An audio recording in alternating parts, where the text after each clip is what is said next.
Hi, everybody. This lecture is going to be about getting started with your thesis statement and topic sentences for your essay that involves researching a complex problem.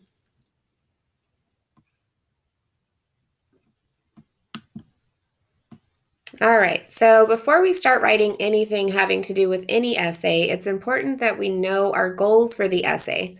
So if I look at the essay prompt, and remember, you can always find those in Canvas under your weekly schedule or at the end of our syllabus under the class schedule. So if I look at the essay prompt, this one tells me that I'm going to be writing an expository text which helps my readers better understand the multiple and complex reasons why a particular problem is happening.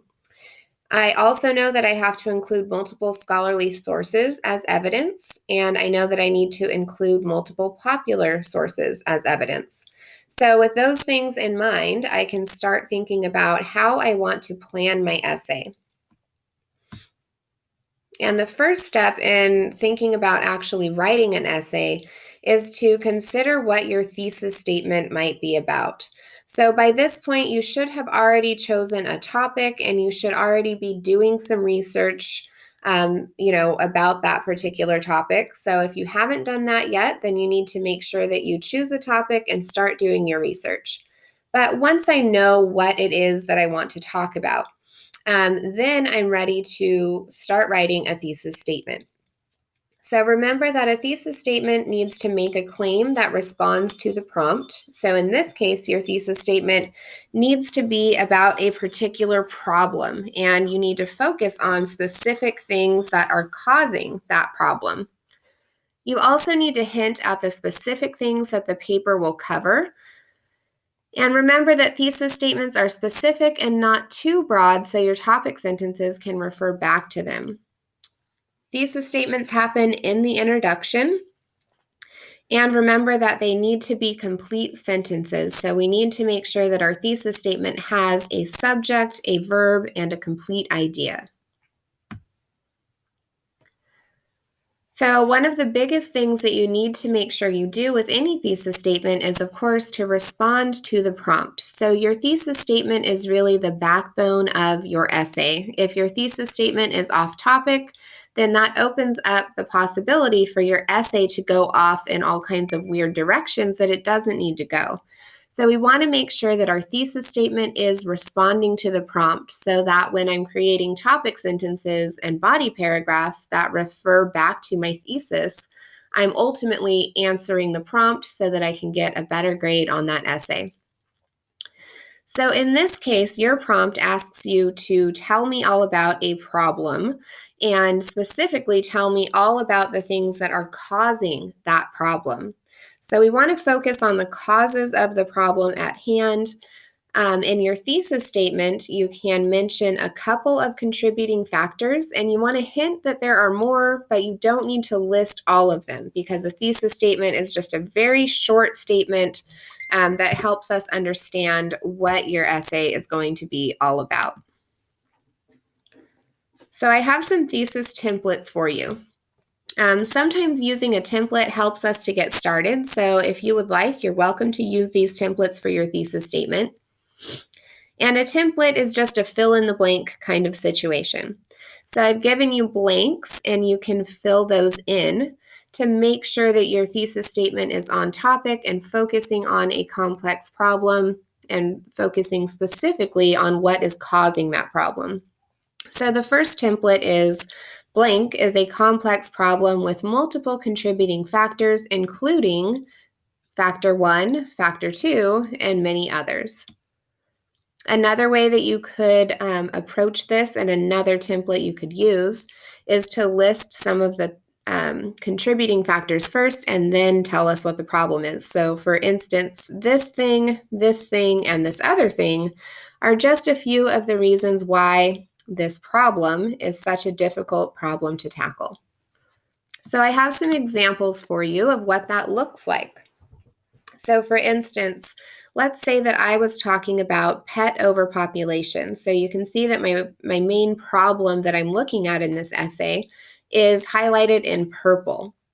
And then I've used those thesis templates to fill in the blanks here and let my readers know kind of a couple of the contributing factors, right? So pet overpopulation is a complex problem with multiple contributing factors, including a lack of education, a lack of resources, and many others.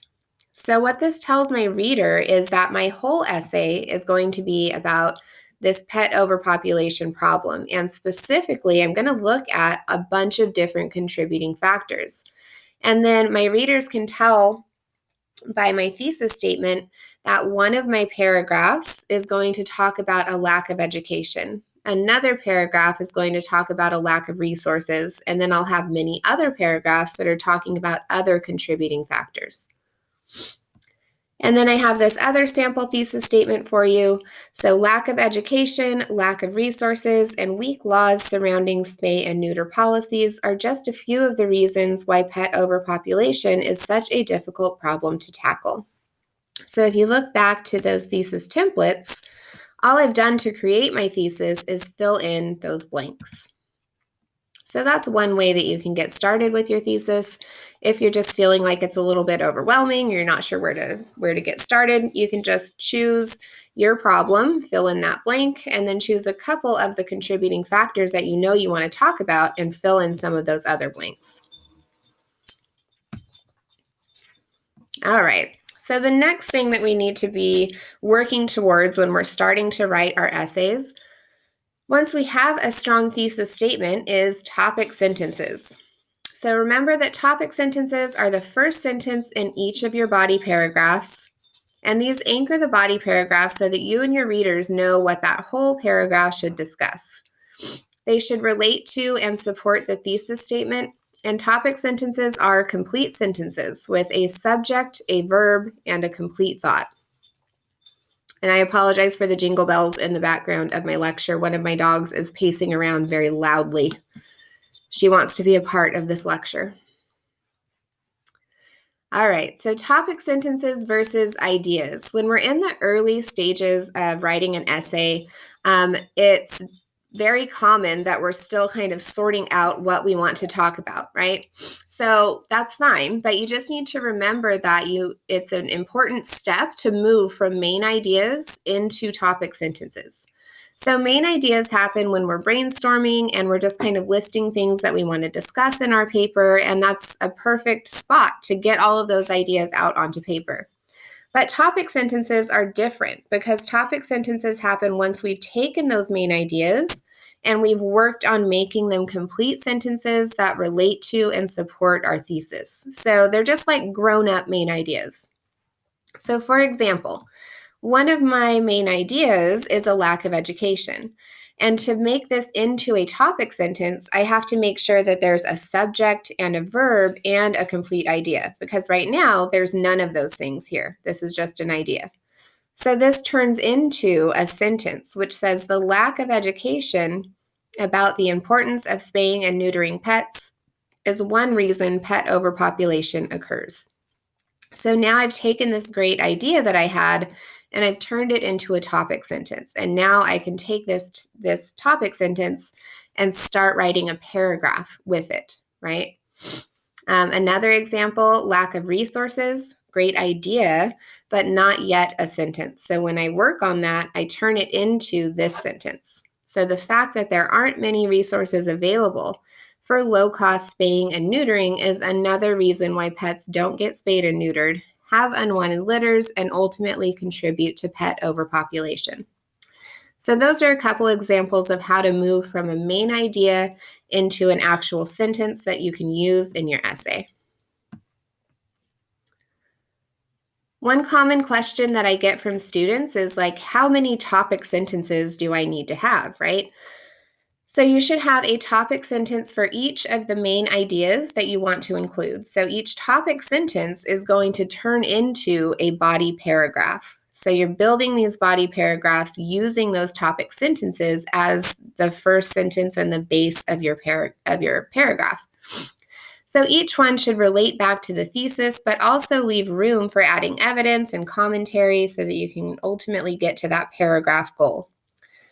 Generally speaking, a full body paragraph, so a finished, complete paragraph that's typed in MLA, uses the quote sandwich method, and has evidence and all that good stuff, can take up about a half a page of your essay.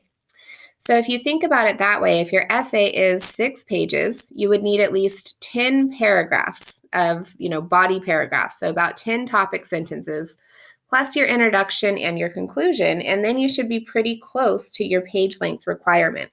So think about this when you're planning your essays, right? If I have about a half a page that I'm going to spend for each paragraph, and I need one topic sentence for each paragraph, then I can sort out how many I need total. So what should you do next? Once you have your topic sentences, it's time to use the quote sandwich method to finish building your paragraphs. So remember that you should include a topic sentence that makes a claim about one factor contributing to the problem you're addressing. And from there, you should include introductory information for the evidence that you'll use in that paragraph, and then a quote or paraphrase that supports that topic sentence, an MLA citation, and lots of explanatory sentences which explain how that evidence demonstrates that the factor you're discussing is in fact contributing to the overall problem. So remember that your topic sentences are just building blocks for your paper. They're there to get you started, but your next step should be to choose effective evidence that you want to include and then work on actually creating those topic sentences and using that to create your body paragraphs. Remember, if you have questions, if you get stuck, you can talk to your groups, you can talk to me, you can talk to a tutor, and I look forward to seeing what you guys have to say in your essays.